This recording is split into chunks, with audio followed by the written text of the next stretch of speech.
ছোটবেলা থেকে আমি আমার দাদা দাদিদেরকে দেখে এসেছি যারা গ্রামের মানুষ তাদের বিশেষ করে শারীরিক ক্ষমতা বা শারীরিক যে একটা শক্তি এটা বিশেষ করে গ্রামের মানুষের অনেক বেশি থাকে। আমি তার প্রমাণটা আজকে আমি পেলাম। বন্ধুরা, আমার বাসার কাজের ছেলে আসলে ওর এত পাওয়ার, এত শক্তি যেটা আমি আসলে একেবারেই কল্পনাও করতে পারিনি। যে শক্তি আমার স্বামী কখনো আমার সঙ্গে দেখাতে পারে নাই, যেটা আমার হাজবেন্ড কখনো আমাকে ওইভাবে তৃপ্তি দিতে পারে নাই, মজা দিতে পারে নাই।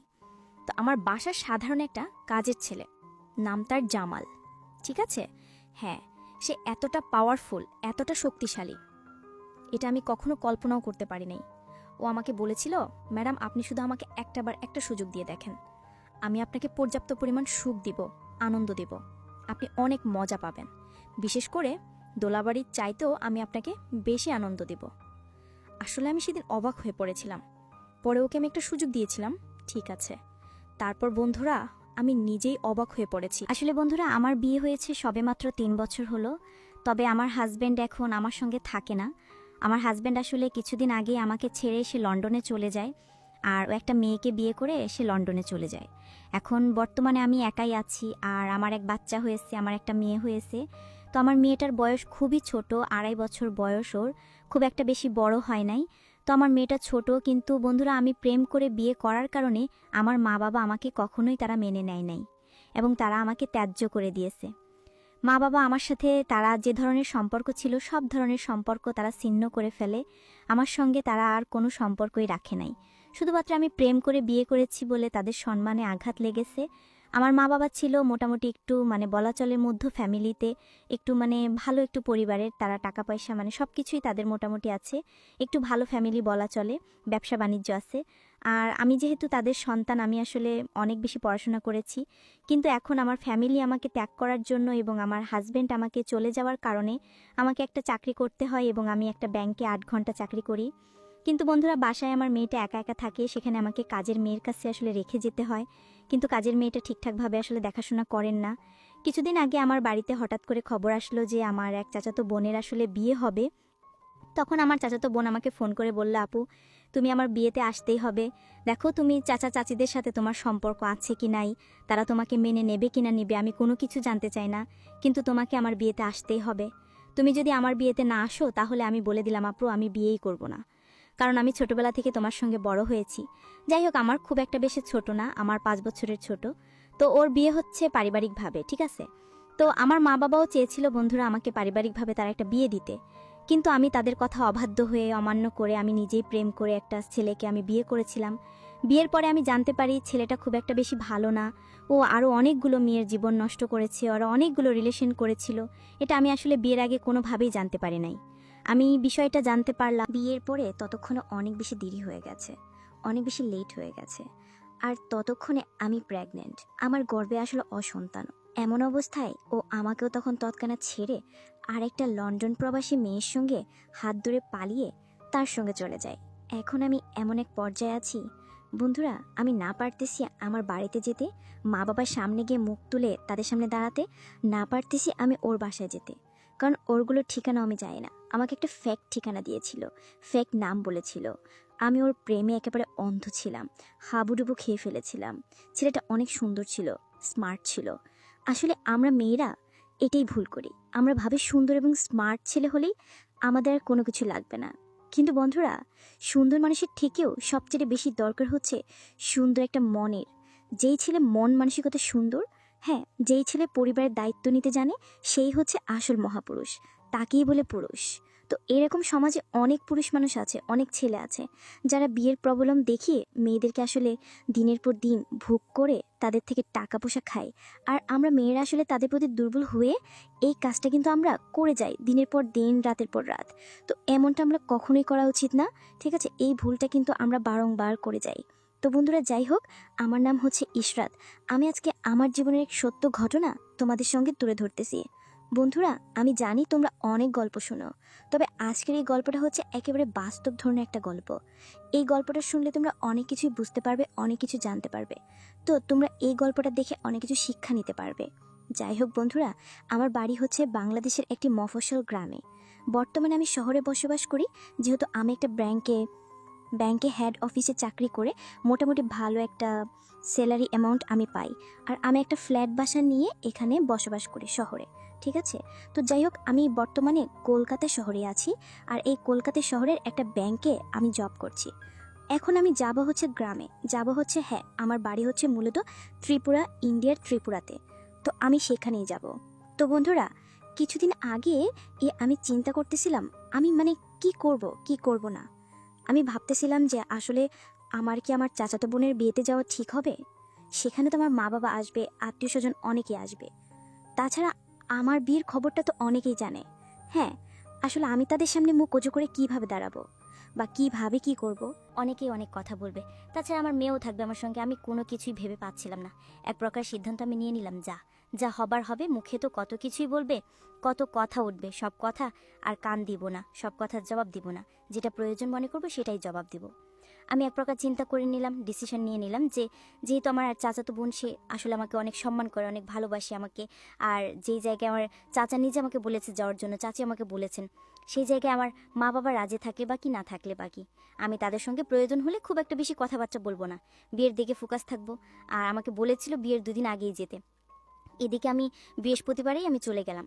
তো বন্ধুরা, চলে যাওয়ার পর আমার চাচাতো বোনের বাড়িতে আমি গিয়ে যখন উঠলাম, তখন আমি এটা চলে গেলাম তাদের বাড়িতে। আমার চাচা চাচি সবাই আমাকে দেখে অনেক বেশি খুশি হয়েছে।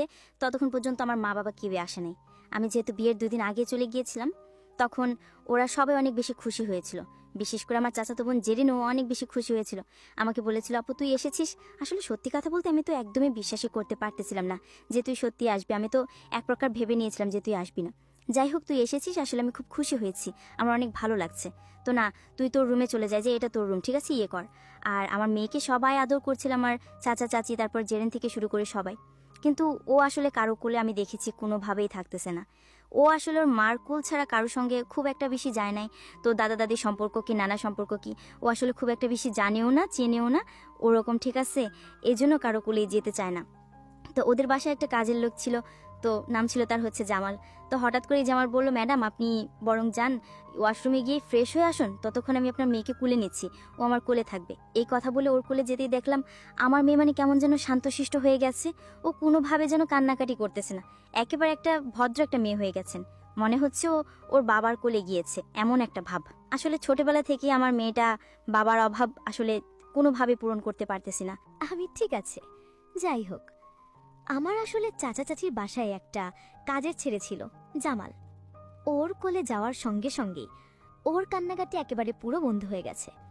আমি তো পুরো অবাক। তখন আমি একটা মুচকি হাসি দিয়ে আমি বললাম, ঠিক আছে ভাই, তুমি ওকে একটু দেখে রেখো, আমি ওয়াশরুমে গিয়ে একটু ফ্রেশ হয়ে নিই, আসতে খুব গরম লেগেছে, আমি একটু গোসল টোসল করে আসি। তারপর বন্ধুরা, আমি গোসল করে একটা গ্রামের একটা ড্রেস পরে নিলাম, যেটা ইন্ডিয়ান ড্রেস। এই ড্রেসটা পরার পর আমি আসলে সবাইকে নিয়ে একটু আড্ডা দিয়েছিলাম। আমার অনেক ভালো সময় কাটতেছিল তাদের সঙ্গে। আর এদিকে আমার মেয়েটাকে ফিটার খাওয়াচ্ছিল, দুধ খাওয়াচ্ছিল, কাজে ছেলেটাও খুব দেখাশোনা করছে। ও আমাকে একদিন বলতেছে, ম্যাডাম, আমি ওকে জিজ্ঞাসা করলাম, বাহ, তুমি তো আমার মেয়েটাকে খুব আপন করে নিয়েছো। আমার মেয়ে তো কারো কোলে থাকতে চায় না, ও তো দেখতেছে তোমার কোলে বেশ ভালোভাবেই থাকতেছে, তোমাকেও চিনে না, জানে না, কিন্তু তুমি ওর কোলে তো খুব আরাম করে দেখতে থাকতেছে। তখন আমি মেয়েকে জিজ্ঞাসা করলাম, কি আম্মু, তুমি কার কোলে আছো? আঙ্কেলের কোলে আছো? হ্যাঁ, মামা লাগে তোমার? মামা? বাহ, আমার মেয়েটাও বেশ খুশি জামালকে পেয়ে। আর জামালও একটু বাচ্চা টাইপের ছেলে, তো খুব একটা বেশি বড় সড় না, ওর বয়স খুব বেশি হলে 16-17 হবে। তখন আমি ওকে জিজ্ঞাসা করলাম, তোমার নাম কি? ও আমাকে বলছে, আমার নাম জামাল। আমি ওকে বললাম, তুমি এই বাসায় কি কাজ করো? কই আগে তো তোমাকে দেখি নাই। ও আমাকে বলল, আসলে ম্যাডাম, আমি এ বাসায় কাজ করি না, আপনার যে চাচা খলিল স্যার, আমি ওনার দোকানে কাজ করতাম। আসলে দোকানটা ম্যাডাম ছেড়ে দিয়েছে। ম্যাডাম, আপনি আমাকে একটা কাজের ব্যবস্থা করে দিতে পারবেন? আসলে আমি না খুব গরিব, আমার মা বাবা নিজেরাও আসলে কৃষি কাজ করে, আমাদের সংসারটা কোনো রকম চলে ম্যাডাম। আমি আসলে পড়াশোনা করেছিলাম, কিন্তু এখন আর পড়াশোনা করি না টাকার অভাবে, আর এখন আর পড়াশোনা করতে ইচ্ছাও করে না, আমার ভালোও লাগে না, ঠিক আছে, না করতে করতে একটা অভ্যাস হয়ে গেছে। ম্যাডাম, আপনি কি আমাকে একটা কাজের ব্যবস্থা করে দিতে পারবেন? আমি না খুব অসহায় আসলে, স্যারের দোকান ছিল তো আগে বাজারে, স্যার নাকি শুনেছি তার মেয়ের বিয়ে দেওয়ার পরে ওই দোকানটা তিনি ছেড়ে দেবেন। তখন তো আমার চাকরিটা চলে যাবে। আপনি কি আমাকে একটা কাজের ব্যবস্থা করে দিতে পারবেন ম্যাডাম? আমার না খুব উপকার হবে। আসলে ছেলেটার কথা শুনে আমার খুব মায়া লাগলো। তখন আমি দেখলাম আমার মেয়ে ঈশা ওর কোলে খুব সুন্দরভাবে আসলে থাকতেছে। আসলে তাছাড়া আমি যখন ব্যাংকে চলে যাই সকালে, তখন আমার বাসায় একটা ছেলে লাগে বা একটা মেয়ে, যে কেউ হলেই হলো। তাছাড়া একটা ছেলে হলে আমার সুবিধা হয়, যেমন বাজার হাট করা থেকে শুরু করে কাঁচামাল, সবজি, চাল, গ্যাস, তেল, যাবতীয় বাজারঘাট মানে সবকিছু আনতে পারবে, করতে পারবে। এটা যেমন একদিকে সুবিধা হবে, একটা ছেলে মানুষ যদি বাসায় থাকে এই সব দিক দিয়ে একটা মানে সুবিধা হয়, একটা হেল্প হয়। ঠিক আছে। তাছাড়া ওকে আমি তখন জিজ্ঞাসা করলাম, তুমি কি সব কাজ করতে পারবে? এই যেমন ধরো বাজার হাট, তারপর হচ্ছে আমার মেয়েকে দেখাশোনা করা, হ্যাঁ, তারপর ধরো বাসায় টুকিটাকি কাজ কাম, এগুলো কি করতে পারবে? ও আমাকে বলল, ম্যাডাম আমি সব কাজ জানি। আমি রান্নাবান্না থেকে শুরু করে তালা বাসন ধোয়া থেকে শুরু করে কাপড় কাচা থেকে শুরু করে বাচ্চা কাচ্চা সামলানো, আমি সব কাজ জানি ম্যাডাম। আসলে আমার ছোট বোনকে তো আমিই মানুষ করেছি। আমার মা বাবা দুজনে কাজে চলে যাওয়ার পর আমি বাসার রান্নাবান্না সমস্ত কিছু করি ম্যাডাম। আপনার কোনো চিন্তা, কোনো টেনশন করা লাগবে না। আপনার যত কাজ আছে সব কিছু আমি করে দেব। সত্যি কথা বলতে ছেলেটাকে আমার কাছে বেশ ভালো লেগেছে। তখন আমি মনে মনে ভাবলাম, বাহ, এরকম একটা ছেলেই তো আমি এতদিন খুঁজতেছিলাম। আসলে শহরে থাকার কারণে আমি একা একা থাকি, তো আমার এরকম ছেলে শহরে পাওয়াই যায় না। তখন আমি ওকে বললাম, আচ্ছা ঠিক আছে, তোমাকে আমি একটা কাজের ব্যবস্থা করে দিতে পারবো। আমার বাসায় তুমি কাজ করবে, আমার এই মেয়েটাকে দেখাশোনা করবে, আমি অফিসে চলে গেলে আর বাসায় কিছু টুকটাক কাজ। তোমার বেতন খুব একটা বেশি দিতে পারবো না, ঠিক আছে? 10,000 টাকা বেতন দেবো, তাতে কি তোমার পোষাবে? তখন সে বলল, ম্যাডাম এই টাকা তো আমার অনেক পোষাবে। আমি তো স্যারের দোকানে 7,000 টাকা মাত্র পেতাম, আপনি আমাকে আরো 3,000 টাকা বেশি দিচ্ছেন, আমার তো অনেক ভালো। তখন আমি বললাম, ঠিক আছে 10,000 টাকা দিব, আর টাকা খাওয়া সবকিছু আমার। তখন ছেলেটা অনেক খুশি হলো। তখন আমি দেখলাম কিছুক্ষণ পর আমার মা বাবা আসলো। আমি তাদের সাথে কোনো কিছু না বলে কোনো কথাই বললাম না। আমি জেইনের বিয়ে খাওয়া দাওয়া পর আমি চাচাকে বললাম, চাচা এই যে আমি এই ছেলে জামাল, আমি ওকে নিয়ে যাচ্ছি, ও নাকি তোমাদের বাসায় কাজ করে। আসলে একটা কাজের মানুষ আমার দরকার আমার মেয়েটাকে দেখাশোনার জন্য। তখন বন্ধুরা, জেইনের বিয়ে শেষে আমি চলে আসলাম জামালকে নিয়ে শহরে।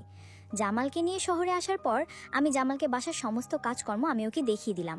আমি দেখেছি ছেলেটা খুব ভালোভাবে বাসার থালা বাসন থেকে শুরু করে ফ্লোর মুছা সব কিছু খুব সুন্দরভাবে করতেছে। ঠিক আছে, দারুণভাবে কাজ করছে। তাছাড়া আমার মেয়েটা ওর কোলে থাকে, কোনো কান্নাকাটি করে না, হাসে, খেলাধুলা করে, এটা তো খুব ভালো। আসলে এরকম একটা মানুষই আমি খুঁজছিলাম। তো বন্ধুরা, আমি পরের দিন খাওয়া দাওয়া শেষ করে রাতে ঘুমিয়ে পড়লাম। আমি জামালকে বললাম, জামাল একটা কাজ করো, তুমি গিয়ে তোমার রুমে ঘুমিয়ে পড়ো, আর আমি আমার মেয়েটাকে নিয়ে এই রুমে ঘুমিয়ে পড়ছি, আর তোমার রুম ওটা এটা। আর শোনো, সকালবেলা ঘুম থেকে উঠে তুমি যদি আগে উঠো আমাকে ডাক দিও, আর আমিও আগে উঠে তোমাকে ডাক দিব, আর এটা তুমি তোমার নিজের ঘর মনে করবে, ঠিক আছে? তারপর সে আমাকে বলল, আচ্ছা ঠিক আছে ম্যাডাম, তাহলে আমি ঘুমিয়ে পড়তেছি গিয়ে। তারপর বন্ধুরা, সকালবেলা আমি ঘুম থেকে ওঠার পর আসলে একটু নাস্তা বাস্তা বানাবো, তখন দেখছি জামালে উঠে গেল, ও কফি টফি বানাচ্ছে। আমি নাস্তা টাস্তা খাওয়ার পর ওয়াশরুমে গেলাম, ফ্রেশ হয়ে আমি অফিসের জন্য রেডি হচ্ছি। আমি অফিসে যাব এমন অবস্থায় আমার মেয়েও ঘুম থেকে উঠে গেল। দেখলাম মেয়েকে মুখ হাত ধুয়ে জামাল কোলে নিয়ে বসে আছে। আমি আসলে অফিসে যাওয়ার সময় প্রতিদিন আমার মেয়েকে আদর করে যাই, ওর গালে মুখে আমি চুমু দিয়ে যাই। যেহেতু প্রায় 8 ঘন্টা পর আমাকে আসতে হবে, মেয়েটাকে একটু আদর করে যাই। আর জামাল আসার পর থেকে আমি আমার বাসায় যে কাজের মেয়েটা ছিল, কাজের বউ আসতো, ওকে আমি না করে দিয়েছি, কারণ এখন আর ওই কাজের মেয়ে দরকার নেই, ঠিক আছে? তখন জামাল, আমি আসলে হঠাৎ করে খেয়াল করলাম যে আমার মেয়েটাই প্রায় জামালের কোলে। আমি আমার মেয়েটার গালে চুমু দিতে গিয়ে মেয়েটা মুখ সরিয়ে নিল, আর মেয়েটা মুখটা সরিয়ে নিতেই আমার চুমুটা গিয়ে লেগে গেল জামালের গালে। তখন আমি আসলে একটু লজ্জা পেয়ে গেলাম। আমি জামালকে বললাম, উফ তাই, সরি, আসলে আমি আমার মেয়েটাকে আদর করতে চাচ্ছিলাম, তো তোমার গালে ভুল করে লেগে গেল, কিছু মনে করো না ভাই। তো আমি আর সেদিন কোনো কিছু মনে করি নাই। আসলে জামাল বলল, না না না না, আপনি আমার ম্যাডাম, আসলে আমি তো বুঝি আপনি আপনার মেয়েটাকে কত ভালোবাসেন, কত আদর করেন। না ম্যাডাম, এটা তেমন কোনো সমস্যা না, আমি কিছু মনে করি নাই। তো আমি আসলে চলে গেলাম সরল মনে, ও সরল মনে বাসায় রইল। তারপর অফিস থেকে বিকেলে আসার সময় আমি কিছু বাজার থেকে বাজার করে নিয়ে আসলাম। আসার পর জামাল আর আমি মিলে সেগুলো রান্না বান্না করি, আমরা রাতের খাবারে একসঙ্গে আসলে খাওয়া দাওয়া করে আমরা শুয়ে রইলাম। তখন দেখলাম আমার মেয়েটা দিনে ঘুমিয়েছে, ও রাত আসলে ঘুমিয়ে পড়ে। আগে আমি জামালকে বললাম, আজকে দিনে ঘুমিয়ে যা, তো এজন্য মনে হয় রাতে ঘুমাতে লেট হচ্ছে। তখন মেয়েটা ওর কাছ থেকে যেন আসতেছে না, খুব কান্নাকাটি করছে। তো আমি জামালকে বললাম, জামাল একটা কাজ করো, তুমি আমার রুমে চলে আসো, মেয়েটা যখন ঘুমিয়ে পড়বে তখন তুমি তোমার রুমে চলে যেও, ঠিক আছে? তখন জামাল আমাকে বলল, ঠিক আছে ম্যাডাম। তখন বন্ধুরা, আমি দেখলাম আমি ঘুমিয়ে পড়ছি, কিন্তু আমার মেয়েটা কোনোভাবেই যেন ঘুমাচ্ছিল না। জামালের সঙ্গে ওই পুতুল, তারপর হচ্ছে খেলনা নিয়ে খেলা করতেছিল। তো জামাল মেয়েটাকে এক প্রকার ঘুম পাড়িয়ে সে তার রুমে চলে যায়। আমি প্রতিদিনের মতো এদিনও ঘুম থেকে উঠে নাস্তা করে গোসল করে তারপর আমি অফিসে যাব। তো কিছুক্ষণ আগে দেখি মেয়েটাও ঘুম থেকে উঠে গেছে। আমি গেলাম আজকে আবার মেয়েটাকে আদর করতে। আমি মেয়েটাকে বললাম, মা ঈশা এদিকে আসো, মামি তোমাকে একটা পাপ্পি দেই, এদিকে আসো মা। এই কথা বলে আমি আমার ঠোঁট দুটো ঈশার দিকে আমি বাড়িয়ে নিলাম। এমন করে ঈশা হঠাৎ করে তাকে আমি তার ঠোঁটে চুমু দিব, হঠাৎ করে আমার মেয়েটা তার মুখটা সরিয়ে নিল। সরিয়ে নিতেই আমার আসলে আমি যখন চুমুটা দিচ্ছিলাম তখন চোখটা বন্ধ করে দিচ্ছিলাম। আসলে জানাই না, আমরা মেয়েরা মনে হয় চোখ বন্ধ করে চুমু দেই। তো চোখ বন্ধ করার কারণে বন্ধুরা আমি খেয়াল করলাম হঠাৎ করে আমার চুমুটা জামালের ঠোঁটে গিয়ে স্পর্শ করলো এবং জামালও বেশ কিছু মজা পেয়ে গেল। আমার জিবার কিছু থুতো জামালের মুখে চলে গেল। মনে করেন একা রসালো একটা চুমু ছিল এটা। আমি সেদিন আসলে খুব লজ্জা পেয়ে গিয়েছিলাম। আমি জামালকে সেদিনের মতো আবারও বললাম, সরি, আমি আসলে ঈশাকে চুমু দিতে গিয়ে তোমাকে খোকন দিয়েছি। মেয়েটা ও বড্ড শয়তান হয়ে গেছে ইদানিং। ইদানিং আমার কাজে আসতে চায় না। আমি ওকে আদর করলে মানে আমার আদরও নিতে চায় না। মনে হচ্ছে এমন একটা ভাব যেন ওর বাবার কুলে আছে। আর মেয়েরা তাদের বাবাদেরকে এমনিতেও বেশি ভালোবাসে। তো জামাল আমি খেয়াল করলাম একটু লজ্জা পেয়ে গেল আজকে আমি জামালকে সরিয়ে না বলে আমি সেখান থেকে খুব দ্রুত বের হয়ে চলে গেলাম। আমি আসলে জামালের চোখে কোনোভাবে চোখ রাখতে পারছিলাম না। এটা কি হয়ে গেল? গতকালকে জামালের গালে চুমু দিলাম, আজকে জামালের ঠোঁটে একেবারে বরাবর একটু ভিজা একটু চুমু দিলাম। আমার মুখে অনেক থু তো ওর মুখে চলে গেছে, ওর মুখে অনেক থু আমার মুখে চলে এসেছে। ছি, এমন একটা অবস্থা! আমি কি যে করে আমি সারা দিন অফিসে এসে আমার মাথায় শুনে এটাই ঘুরপাক খাচ্ছিল যে জামাল ছেলেটা আসলে কি ভাববে বলুন তো। এদিকে বন্ধুরা আমার বয়স প্রায় 27 বছর বয়স, জামালের 17 কি 18 বছর বয়স হবে। ছেলেটা তো অবশ্যই খুব পেয়ে গিয়েছিল, কারণ ঠোঁটে চুমু দেওয়াটা আসলে একটু মানে কেমন জানি একটা ব্যাপার স্যাপার হয়ে দাঁড়ায়। ঠোঁটে চুমু দেওয়া এটা সাধারণত প্রেমিক প্রেমিকা, গার্লফ্রেন্ড বয়ফ্রেন্ড অথবা দেখা গেছে যারা স্বামী স্ত্রী, এরকম একটা ব্যাপার। তো আমি সেদিন খুব লজ্জায় ছিলাম। অফিসে সারাক্ষণ আমার মাথায় এই একটা জিনিসই ঘুরপাক খাচ্ছিল যে এটা কি হয়ে গেল। হ্যাঁ, এটা কি হয়ে গেল। আসলে বন্ধুরা সত্যি কথা বলতে দীর্ঘ এই 3 বছর, প্রায় 3.5 বছর হয়ে গেছে আমি আমার স্বামীর সঙ্গে মানে আদর সোহাগ ভালোবাসায় কোনো কিছুতে আমি লিপ্ত নেই। স্বামীর ভালোবাসা কি এটাও আমি এখন বলে যেতে বসেছি। কারণ একজন বিবাহিত নারী যখন অনেকদিন একা থাকতে থাকতে একটা অভ্যস্ত পরিণত হয়ে যায় তখন সে আসলে একা মানিয়ে নেয়। কারণ তার আশপাশে যখন পুরুষ মানুষ থাকে তখন হয়তো সে নিজেকে কন্ট্রোল করতে পারে না, কিন্তু একটা পুরুষ মানুষ যখন আপনার কাছে থাকে তখন আর আপনার কোনো কিছু মাথায় কাজ করে না। তো যখন সে একা থাকে তখন সে মানিয়ে নেয়। আসলে ওর বাবাকে আমার কাছ থেকে চলে যাওয়ার পর আমি দীর্ঘদিন যুদ্ধ করেছি, একা একা আমার খুব কষ্ট হচ্ছিল। তারপরও আমি আমার নিজেকে অনেক কষ্ট করে আমি নিজেকে মানিয়ে নিয়েছি, কিন্তু এখন যেন আমি নিজেকে কোনোভাবেই মানিয়ে নিতে পারছিলাম না। সেদিন আমার মনে হঠাৎ করে একটা বিজারা যে উঠেছে, আমার ভিতরে একটা উত্তেজনা কাজ করেছে। আমার কাছে মনে হচ্ছে ইস, এখন যদি আমার স্বামী আমার কাছে থাকতো, সে আমাকে কতই না আদর করত, সে আমাকে কতই না ভালোবাসতো। সে তার নিজের মতো করে আমাকে উজাড় করে, তার সব ভালোবাসা আমাকে উজাড় করে দিত। ইস, সেদিন আমার কাছে বারবার এমন কিছু মনে হচ্ছিল। যাই হোক, মনের অনেক কিছু মানে নিজের অজান্তেই সেদিন আমি অনেক কিছু ভেবে ফেলেছিলাম। এই সমস্ত কথা কখন যে আমি ভাবতে ভাবতে দেখি আমার অফিসের টাইম শেষ হয়ে পড়েছে। তখন আমি ভাবতেছি যে আজকে বাসায় যাব কি না। আসলে আমার জামালের ঘটনাটা যতবারই মনে পড়ছে আমার ভিতরে কেমন যেন একটা লজ্জা কাজ করছে। যাই হোক, যেহেতু আমার মেয়েটা খুব ছোট, বাসায় তো আমাকে অবশ্যই যেতে হবে। তখন আমি কোনো কিছু চিন্তা না করে আমি বাসার উদ্দেশ্যে রওনা দিলাম। বাসায় যেতেই বন্ধুরা আমি যখন গিয়ে কলিং বেলারটা বাজালাম দরজার সামনে, ঠিক তখন জামাল আমার দিকে তাকিয়ে আছে। বন্ধুরা আমিও চোখে চোখ রেখে কোনোভাবেই আমি তাকাতে পারছিলাম না। আমার খুব লজ্জাও ছিল, এতটাই লজ্জা হচ্ছিল যে আমি ওর দিকে চোখের দিকে তাকিয়ে কোনো কথাই আমি বলতে পারতেছিলাম না। আমি ডাইরেক্ট দরজা খোলা মাত্রই একদম ভিতরে চলে গেলাম। দৌড়ে গিয়ে আগে ওয়াশরুমে গিয়ে ফ্রেশ হয়ে জামালকে আমি বললাম, জামাল আমার মেয়েটাকে দিয়ে যাও। বন্ধুরা আমার মেয়েটা এতটাই ওর জন্য পাগল হচ্ছিল যে ওর কাছ থেকে যেন আমার কোলে আসতেই চাইছিল না। তখন আমি কি করব আমি ভাবতে পারতেছিলাম না। আমি রান্নাঘরে গেলাম, রান্না করলাম। তখন আমি জামালকে বললাম, ডাইনিং টেবিলে আর সময় মেয়েটাকে নিয়ে রান্না করে আমরা সবাই খাবার খেলাম। খাওয়ার পর আমি মেয়েটাকে বললাম, মা এখন তুমি বড় হয়েছো, তুমি যদি সারাদিন এইভাবে আঙ্কেলের কাছে তোমার মামার কাছে যদি এভাবে তুমি পড়ে থাকো, তোমার মা সারাদিন পর অফিস থেকে আসে, মাকে একটু সময় দিবা না? আসো চল আমরা ঘুমাবো। আমার মেয়েটা কোনো আসতে ছিল না, মেয়েটা টুকটাক কথা বলে। এখন মেয়েটা বলতেছিল, মা আজকে থেকে আমাদের মামাও আমাদের সঙ্গে ঘুমাবে। আমি বললাম, মা এরকম বায়না করে না, তোমার মামা অনেক বড় মানুষ, তোমার মতো ছোট না, বুঝছো? তোমার মামাকে আলাদা থাকতে হবে, সে তোমার মামা হয়, তোমার বাবা হয় না, বুঝেছো? তখন বলল, বাবা হবে, সমস্যা কি? আসলে ও ছোট্ট একটা মেয়ে, আমি বুঝতেছি না ওকে এগুলো শেখায় কে। তখন আমি ওকে বললাম, তুমি এগুলো কোথা থেকে শিখছো মা? কে বলছে তোমাকে? দেখো, তোমাকে আর এগুলা নিয়ে কোনো কিছুই বলতে হবে না, আর কোনো কিছু বুঝতে হবে না। তুমি চলে আসো, চলো আমরা এখন বাসা যাব, কোনো কিছু না বলে। বন্ধুরা, আমি আমার রুমে চলে আসলাম। দেখলাম যে আমার মেয়ে এসে কোনোভাবেই আসছে না। সে বলছে আজকে মামা আমাদের সঙ্গে ঘুমাবে, না হলে আমি ঘুমাবো না। আমি বাধ্য হয়েই পরে জামালকে বললাম, জামাল, একটা কাজ করো, আমার মেয়েটা যেহেতু এত বায়না ধরে ফেলেছে, আসলে ও এখন কোনোভাবেই কারোর কথাই শুনবে না। ও আসলে আমার মতোই এক প্রকার খুব জেদি মানুষ। আচ্ছা, তুমি আমার সঙ্গে থাকতে তোমার কোনো সমস্যা নাই তো? একটা কাজ করো, আমি এই পাশে ঘুমাচ্ছি, ডান পাশে, হ্যাঁ, মাঝখানে তুমি ওকে দাও, আমার মেয়েটাকে দাও, আর তুমি এক পাশে ঘুমিয়ে পড়ো, ঠিক আছে? তার অন্তত মেয়েটা তাও আমার কাছে থাকবে, ঠিক আছে? আর তোমার কোনো সমস্যা নাই তো? জামালা আমাকে বলছে, না ম্যাডাম, আমার কেন সমস্যা হবে? আমার তো কোনো সমস্যা নেই। আপনি ম্যাডাম মানুষ, আমাকে যা বলবেন আমি তাই করতে রাজি। তো ঠিক আছে ম্যাডাম, আমি ঘুমিয়ে পড়ছি এখানেই। তখন দেখলাম আমার মেয়েটা ওকে জড়িয়ে ধরে ঘুমিয়ে আছে। আসলে বন্ধুরা, ছোট বাচ্চা তো এত কিছু বোঝে না, আর বাচ্চারা বিশেষ করে মা বাবার সঙ্গে বেশি থাকতে চায়। তো আমার মেয়েটা, আমি যতটুকু বুঝলাম, জামালের কাছে আসলে একটা বাবার একটা আদর চা, বাবার একটা ফিল পায়, যে কারণে জামালের কাছে থাকতে পছন্দ করে বা ভালোবাসে। যাই কিছু হোক, তখন আমি আর আমার মেয়েটাকে কোনো কিছু বললাম না। তখন থেকে জামাল আমার সঙ্গে আমার রুমে থাকা শুরু করলো। তখন আমি জামালকে বললাম, জামাল, মেয়েটা যে পর্যন্ত বড় না হচ্ছে ততক্ষণ তুমি আমার কাছে থাকবে, ঠিক আছে? আর শোনো, তোমার বাসা থেকে কি ফোন টোন দিয়েছিল? কথা বলছো, আলাপ টালাপ করছো? তোমাকে নিয়ে আসার পর তো আর কোনো কথাই হলো না। জামাল বলতে, ম্যাডাম, আমাকে প্রতি 3 মাস পর পরই একবার আমাকে ছুটি দিতে হবে, 3 দিনের। আমি 3 দিনের জন্য বাড়িতে যাব। আর আমাকে টাকা আপনি প্রতি মাসে না দিলেও চলবে। 3 মাস পরে আমি যখন বাড়িতে যাব, আপনি চাইলে আমাকে তখনও টাকাগুলো একসঙ্গে দিতে পারেন, তাতে আমার কোনো সমস্যা নেই। বন্ধুরা, সেদিন রাত্রে আসলে আমার সঙ্গে এমন কিছু ঘটবে, এমন কিছু ঘটনা হবে, যেটা আমি কখনো আসলে মাথায় আনে নাই। আমি কখনো কল্পনাও করি নাই যে আমার সঙ্গে আসলে মাঝরাতে এমন একটা কিছু হবে, বা যাই হোক, আমি সেটা তোমাদের কাছে খুলে বলতেছি, না হলে তোমরা আবার কোনো কিছুই বুঝবে না।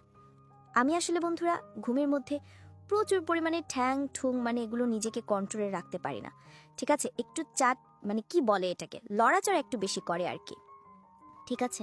এটা আমার একটা অভ্যাস।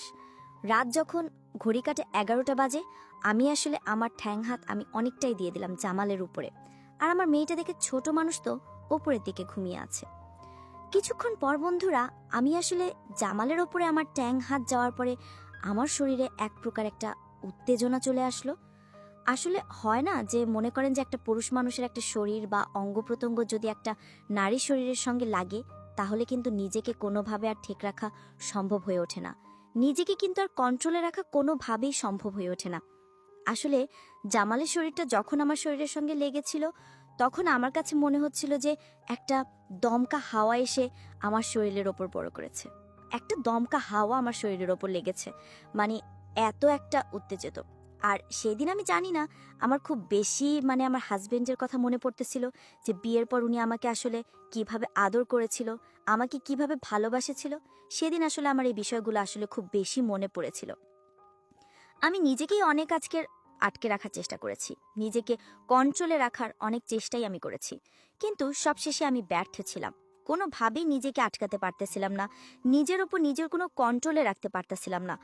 আর তাছাড়া জামাল ছেলেটা এত সুন্দর, অল্প বয়স, ওকে দেখে তো আরও নিজেকে কোনোভাবে কন্ট্রোলে রাখতে পারতেছিলাম না। কেন জানি মনে হচ্ছিল, ইস, একটু ভালোবাসা পাই না, একটু সোহাগ পাই না। তারপর বন্ধুরা, আমার মেয়েকে আমি সরিয়ে দিলাম এক সাইডে, আমি জামালের পাশে শুয়ে পড়লাম। ওকে আমি ভালোভাবে জড়িয়ে ধরলাম, ভালোভাবে আমার হাত ঠ্যাং সবকিছু ওর উপরে দিলাম। আমি দেখলাম জামালও এতক্ষণ শরীরটা একটু আর একটু গরম হয়ে যাচ্ছে, একটু কেমন হয়ে যাচ্ছে। তখন আমি বুঝতে পারলাম যে জামালও ধীরে ধীরে নিজেকে একটু মানে করতো আর কি।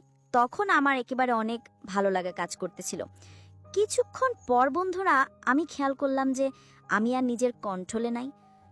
তখন জামাল ঘুম থেকে উঠে গেল, উঠে আমাকে বলছে, ম্যাডাম, এই আপনি কি করছেন? এটা তো ঠিক না ম্যাডাম, এটা তো অন্যায় কাজ, এটা তো পাপ কাজ, এরকম কিছু আমাকে বলছে।